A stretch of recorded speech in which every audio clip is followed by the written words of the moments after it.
श्री रामदास अठावले।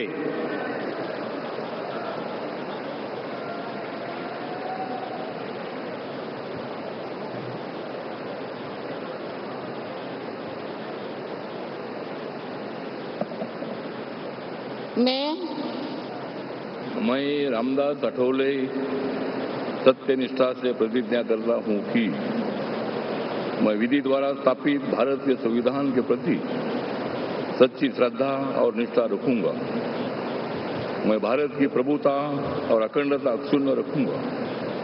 मैं संघ के राज्य मंत्री के रूप में अपने कर्तव्यों का श्रद्धापूर्वक और शुद्ध अंतकरण से निर्वहन करूंगा तथा मैं भय या पक्षपात, अनुराग या द्वेष के बिना सभी प्रकार के लोगों के प्रति संविधान और विधि के अनुसार न्याय करूंगा।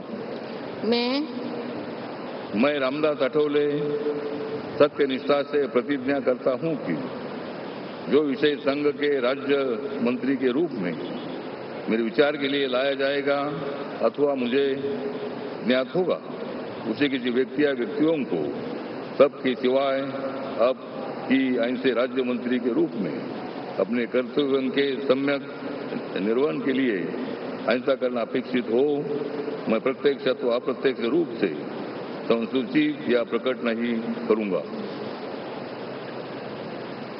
बधाई बहुत।